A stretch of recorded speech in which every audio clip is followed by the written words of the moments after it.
Hello everyone, সবাই কেমন আছেন? আশা করি সবাই ভালো আছেন এবং সুস্থ আছেন এবং নিরাপদে আছেন।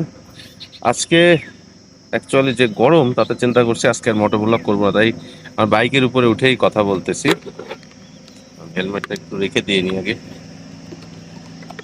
তো মেইনলি যে ব্যাপারে কথা বলবো সেটা হচ্ছে কি, আজকে কিন্তু আপনারা জানেন যে সুজুকি জিক্সার 250 কিন্তু 20,000 টাকা ডিসকাউন্ট চলতেছে বর্তমানে। আর এদিকে বাজাজ F200 250 যেটা, এটাও কিন্তু রিলিজ হয়ে গেল। তো ওইটার কিন্তু প্রাইস রাখা হয়েছে 3,60,000-এর মতো, আর সুজুকিতে ডিসকাউন্ট দিয়ে এখন 3,80,000। তো কথা হচ্ছে কি, এই ডিসকাউন্টের ফলে এখন কিন্তু আপনারা একটা জিনিস খেয়াল করবেন, আগে কিন্তু ইয়ামাহা একচ্ছত্র আধিপত্য করতো মার্কেট বাজারে, যা একরকম ছিল যে তারাই মানে বাইক ইন্ডাস্ট্রিজ একরকম কিং বলা যায়। হ্যাঁ, এরকম একটা নিজেদেরকে মনে করতো যে মুকুটহীন সম্রাট মনে করতো। কিন্তু এখন হয়ে গেছে কি, এই যে সুজুকি আর হচ্ছে পালসারের মধ্যে আমার মনে হয়, বিশেষ করে বাজাজ কোম্পানি এবং সুজুকি কোম্পানির মধ্যে যে একটা মনে হচ্ছে প্রতিযোগিতা শুরু হয়ে গেছে। যেটা আগে ছিল সুজুকি এবং ইয়ামাহার মধ্যে, এখন প্রতিযোগী চেঞ্জ হয়েছে। মানে ইয়ামাহাকে এখন কেউ গুণার মধ্যে ধরে না, কারণ ওদের কিভাবে ধরবে বলেন? ওদের যে প্রাইস এবং ওদের যে সেগমেন্টগুলা আর যে বাইকগুলো ওরা বাংলাদেশে আনতেছে, ম্যাক্সিমাম বাইকগুলাই মনে করেন ইন্ডিয়ার ফ্লপ মাল বাংলাদেশে এনে সেটার মার্কেট ধরার চেষ্টা করতেছে। এখন হয় কি, আগের মতো কিন্তু বাইকরা এখন অসচেতন নাই, কারণ দেখা যায় যে একটা বাইক আসার আগে কিন্তু ইন্ডিয়ান রিভিউয়ারদের রিভিউ দেখে সবাই। একটা বাইক সম্পর্কে মার্কেটে আসার আগেই মোটামুটি একটা অ্যানালাইসিস কিন্তু হয়ে যায়। সো এখন এই অনলাইনের যুগে আপনি কিন্তু একটা বাইক মনে করলেন আনলেন, আর একটু মনে করলেন যে একটু বিজ্ঞাপন দিয়ে আহ, বেশ কিছু কিছু দালালদের মাধ্যমে প্রচারণা চালায় আপনি একটা জায়গায় যাবেন না। এই যদি এই অ্যানালাইসিসটা করে থাকেন তাহলে ভুল। এটা আগে এক সময় ছিল, কিন্তু এখন এই ডিজিটাল যুগে সবাই এখন সচেতন। বাইকের স্পেসিফিকেশন বলেন, ইঞ্জিনের খুঁটি নাটি মানুষ এখন ওই বাইক রিলিজ হওয়ার 1 বছর আগেই পেয়ে যায়। তার কারণ হচ্ছে ওই যে ইন্ডিয়াতে দেখা যাচ্ছে এই বাইকগুলো আরো 2-3 বছর আগেই চলতেছে এবং সেইগুলা ইন্ডিয়াতে ফ্লপ। আর আমরাও সবাই এখন এরকম হয়ে গেছি যে ইন্ডিয়ার ফ্লপ বাইক কেন বাংলাদেশে আনতেছে, এটা নিয়েও কিন্তু এখন বাইকাররা একটু বেশি কনসাস বলতে পারেন।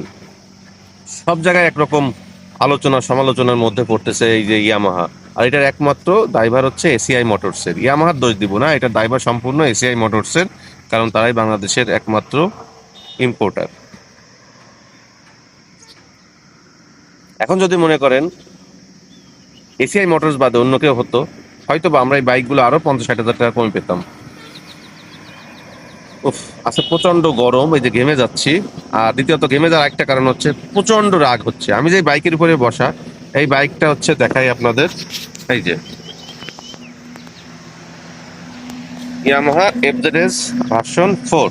এই বাইকটা দীর্ঘদিন ধরে আমি রাইড করতেছি শুধুমাত্র কমফোর্টের কারণে।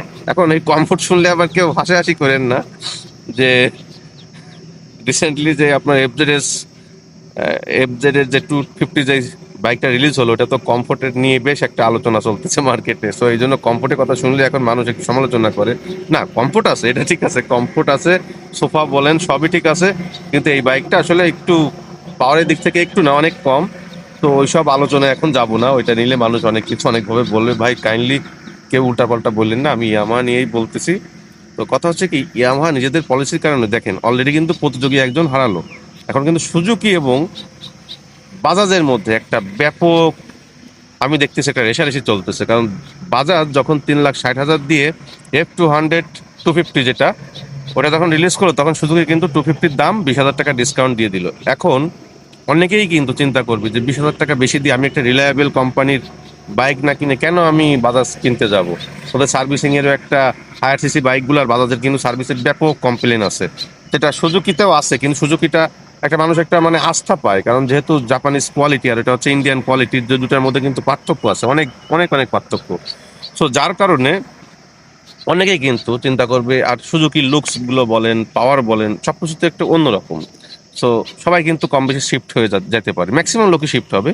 আবার বাজাজেরও কিছু কিছু ব্যাপার আছে, যেমন স্মুথনেস সুজুকির থেকে অনেক বেটার। আপনার সুজুকির হায়ার সিসি গুলার যে গিয়ার শিফটিং বলেন এবং ক্লাসটা সব থেকে বেশি বিরক্তিকর, এত বেশি হার্ড। মানে কি বলবো, আমি নিজেও কিন্তু 250 মাত্র 1500 কিলো চালানোর পরে সেল করে দিয়েছি। আমার সব ভালো লাগছে, মাইলেজও ঠিক আছে, পালসারের থেকে যথেষ্ট ভালো ছিল, পালসার NT50 থেকেও মাইলেজ ভালো ছিল, 2-3 কিলোমিটার বা 4 কিলোমিটার একটু বেশি পাইতাম। কিন্তু ওভারঅল ওই ক্লাচের কারণে আমার হাতের এই রিস্টের এই জায়গাটা ব্যথা হয়ে যায়, এইভাবে ক্লাচ ধরে রাখতে রাখতে এখানে ব্যথা হয়ে যায়। বিশেষ করে জ্যামের মধ্যে যদি চালান তাহলে খবর আছে নিশ্চিত। অনেকে ওটার জন্য আবার করে, ওই যে আপনার RCBর অনেক প্রোডাক্ট লাগায়, তাতে করে যে একটু হলেও স্মুথ হয়, কিন্তু ওটা বেশি দিন থাকে না, 2-3 মাস পরে আবারও দেখি যে জায়গায় চলে আসে। তো যাই হোক, এখন এই প্রতিযোগী চেঞ্জ হওয়ার কারণে আমাদের কিন্তু একটা সুবিধা হয়েছে, সেটা কি জানেন? আমরা বাইকাররা একরকম বলতে পারেন যে সস্তায় বা একটু কমে আমরা বাইক পেতে যাচ্ছি খুব সামনে। এবং ইয়ামাহা যা শুরু করছে এই বাংলাদেশে, আমি চাই না হোন্ডার মতো ইয়ামাহার পরিণতি হোক, কিন্তু ইয়ামাহা নিজে থেকে চাচ্ছে সেদিকে চলে যেতে।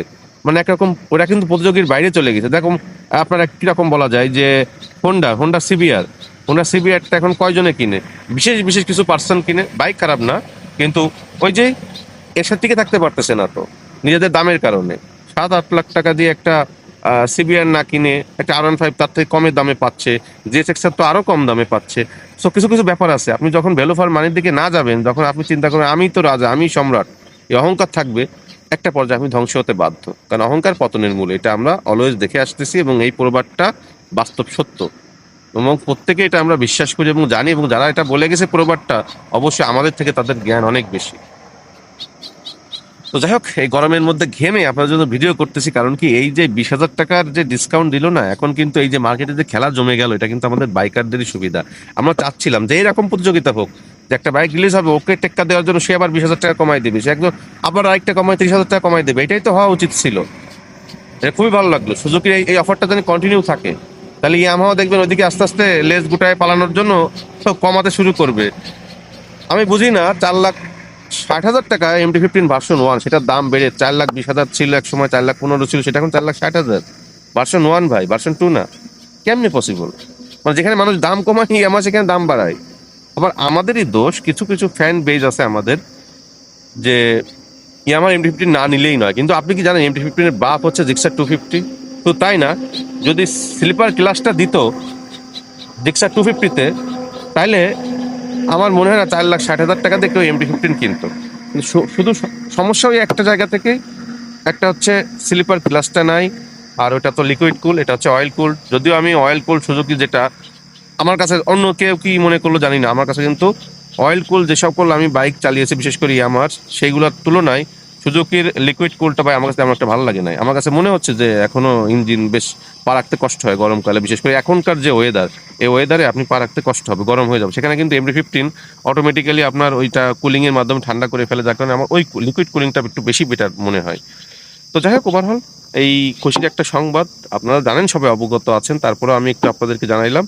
আর ওই যে অনেকেই বলেন যে ভাই ভিডিও করতেছেন না কেন? ভাই করব, সময় পাই না। আর আমার ওরকম বললামই তো শুরু থেকে যে দালালি পছন্দ না, মাঝে মাঝে মন চায় না ভিডিও করি, কিছু বললেই মানুষ গালাগালি করে, দালালি হ্যান ত্যান। আরে ভাই, একটা বাইকের তো ভালো দিকও আছে, খারাপ দিকও আছে, বলতে তো হয় আমাদের। এই FZ এর ভার্সন 4, এটা কি শুধু খারাপই আছে? এই বাইকের মধ্যে কি ভালো কিছুই নেই? অবশ্যই আছে, নাহলে এই বাইক কেন এখনো চলে?